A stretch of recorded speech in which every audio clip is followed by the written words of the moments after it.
Hey, it's John and Mike, brew-dudes.com, and we have a couple of beers here in front of us. And Mike said, the beer is carbonated, and I think you're going to love it. It's, did you say weird? Strange? It's a project. Different. Okay. Well, It's gonna be something you're not expecting. Okay. Not the beer style itself, but something that you put in there? No? Oh, that's nice. Okay. Well, I'm going to take this in, and then you can tell us more about it, I guess. Okay. I can't wait to hear the unexpected part. So this beer is a small beer. Okay. Yeah. It is it's modeled after ordinary bitter from back in the day. Yeah. Okay. I used to brew a lot of bitters, a lot of English style beers. Still do once in a while. But I was in the mood for an English bitter, and so that's what I did here. And I was also cleaning out some ingredients. So this recipe, we'll talk about the recipe real quick, then I'll tell you what the goal was. It's 46% Maris Otter, and it's 25% light Munich, 23% Vienna, 4% extra special malt, which is that stuff with homebrew con, and 2% midnight wheat, just to bump the color a little bit more, because it's still that temperature out. I would drop the midnight wheat to make it a little bit lighter in color if it was a little bit warmer out, but here we are. So with this beer, I had two goals in mind. Being an ordinary bitter, it allows you to have a low starting gravity, right? Ordinary bitter itself starts at like about 1034-ish. Wow. It taps out at like maybe 1040 something-ish. So super light. This is super light. Yes. So can't wait. So there was two goals with this one. We were this beer. I wanted this beer to go quickly as I could, and I also wanted to experiment with how low alcohol content could I get out of this beer. So we're seeing a lot of non-alcoholic brewing techniques and stuff in some of the magazines and things like that. So I wanted to see, I have some really mental, biochemical, sciencey type issues with some of those articles and how people are pulling it off without fancy equipment to remove said alcohol. So I just wanted to see how close I could get and still have a beer that tasted like a beer I wanted it to be, and how could I get there. So before I finish the recipe and the process, tell me what you taste, tell me what you think of the beer itself. Well, it's probably the most drinkable beer I've had in my entire life, because it's very light. I mean, light is, I can't even express how light this is. Yeah. It's almost like you diluted this with water. Yeah. No, but that's the sense I'm getting. I mean, is there a lack of flavor in the beer? It's the lack of body, along with it just tastes watered down. Like, I don't think there's watered down, but there's still enough hop presence and enough malty goodness. Right. Okay. To say, yeah, this is a beer, but there's something extremely light about it. What kind of flavors are you pulling on? Well, I would say it's sort of the crackery, the stuff that you always talk about with ESBs. Yeah. Cracker, a little bit of graham cracker, it's that caramel, but a little hint of caramelliness. Yeah. Graham crackers are a great way to describe that grainy caramel flavor. That's exactly it, and that's what I was picking up. There's a little bit of toast on the nose. Yeah. For me, too. Yep. I find it super enjoyable, really easy to drink.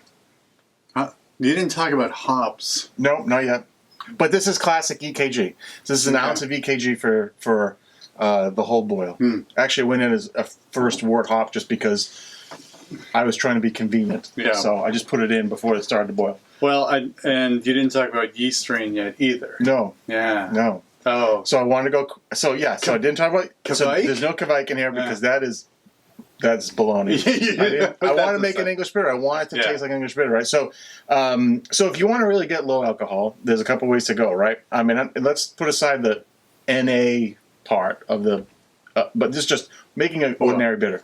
So, you want a yeast that's low attenuation, right? And so the starting gravity on this beer is 1036. So this is a 3.5 gallon batch, and there's only 3 1/4 pounds of malt in here, which is why it tastes light. Yeah. Right? To me, it's not thin. It just tastes light. Right? Yeah. But there's still enough toast and caramel in there to make it interesting. So starting gravity was 1036. It's only 3¼ pounds of malt. My mash temp for this baby, I mashed in at 158 degrees. Huh. Yep. So right at the highest end I could go, mashed in, and I let that go for 45 minutes, recirculation. Actually, I was brewing a bag, so I went like as quick and easy as I could with this, right? So I let it drain out, and I didn't, so it's all brewed in a bag, and I also only fermented it for 4 days. So it was 1 package of Windsor ale yeast, Lallemand Windsor ale yeast, which has got a low attenuation to begin with. And I let it ferment at about 70 degrees to make sure I could get some of that yeast character. And then I only let it go for about 3.5 to 4 days. And at the end of that, I crashed it cold to get the fermentation to slow down. Because English ale yeast, the best thing about English ale yeast is that once the temperature has to change, it tends to clump up and drop out anyway, right? So you can sort of halt the process. So at 1058 mash temperature and a really quick, short, condensed fermentation time, which is part of the non-alcoholic process, this beer finished at 1022. So, and with such a small grain bill, having that higher finishing gravity, this is how you make session beers anyway, right? There's a great book by Jennifer Talley about making session beers. You want to have a residual gravity that's a little bit higher up, so there's something there for you to enjoy, right? So this clocks in at about 1.5% alcohol. Wow.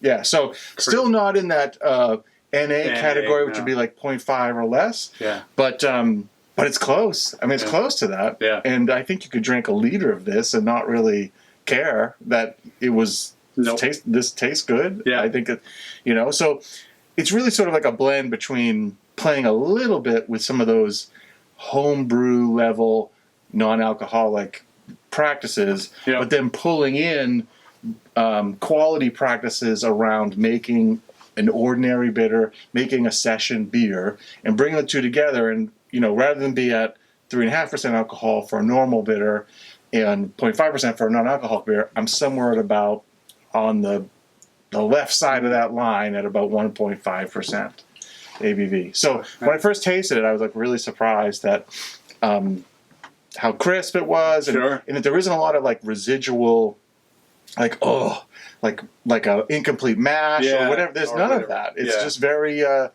That might be just because of the amount of grain that's in there is sort of helping me out. Like I don't think you could make like a 1060 starting gravity beer and think you're going to go non-alcoholic with that, right? No. Like, because if you want that to be 0.5%, you're talking about fermenting down to like 1052 or something, right? Just not going to work. No, it's going to be very sweet. But you have to go this way. So yeah, there's no awkward sweetness here. It's not sugary. And I did a conversion test. I knew that I had.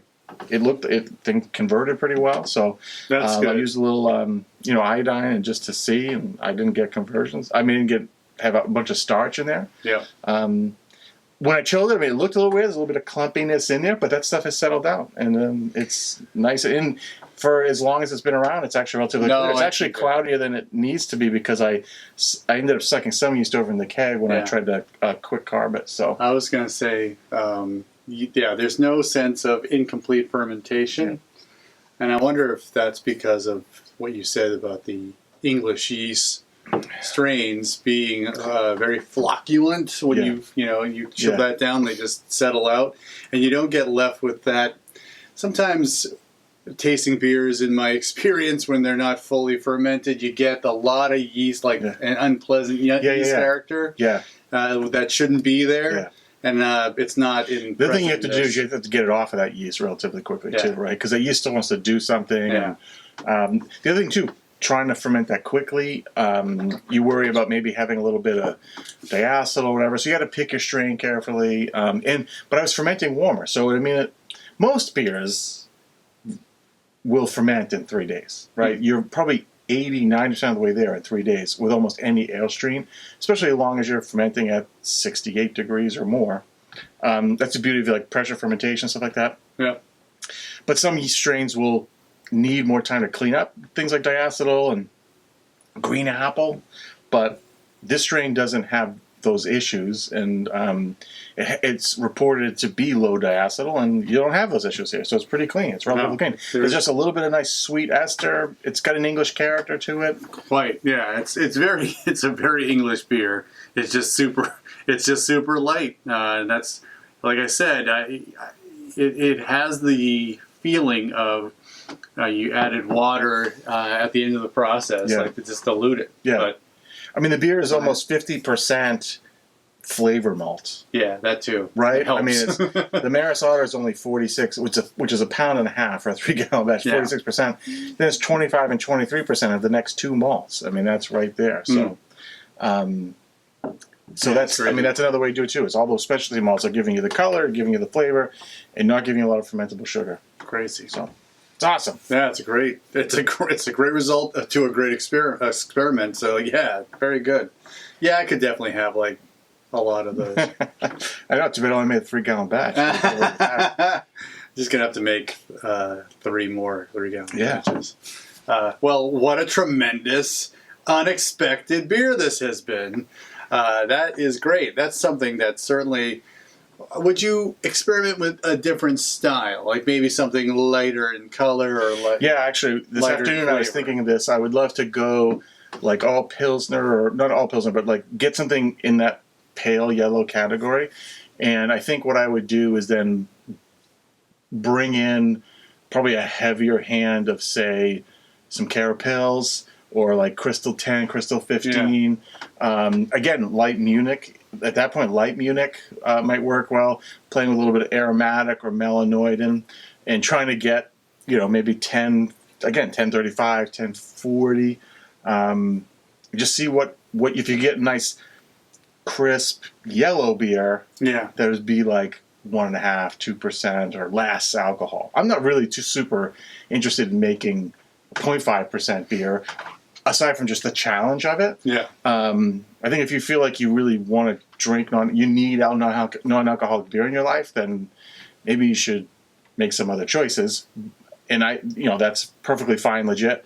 But I think with all of the world we live in now, where a standard beer is like 7% alcohol, I think getting yourself down into like 2.5%, 3%, and mastering it, being able to make flavorful beers that you could sit on the patio with a bunch of friends or at a barbecue or whatever and have 4 or 5 of them and not feel wasted. I think there's a lot of value in that. And I think a lot of my people are starting to drift back to that. So that's why I wanted to play with this for me. And getting older and not, I love it. I love beer. I love the taste of beer, and I love sampling different beers. But when they're all 7, 8%, it's just not as long of an evening. That's true. All right. Well, excellent. I don't know what to say. I mean, I say fill up my glass again.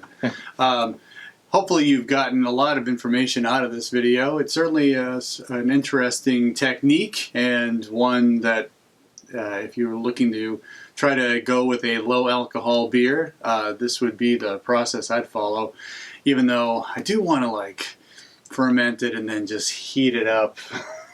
And so we can taste that. We can try that. And sometime. We can say that's a bad idea. But, this is certainly a different way of doing it and keeps within, I would say, traditional brewing practices. Yeah. And practices you probably have more control over in the end product. So if you like this video, give us a thumbs up. Subscribe to our channel because we do this kind of thing every single week. For John and Mike, brew-dudes.com. Brew on! Cheers!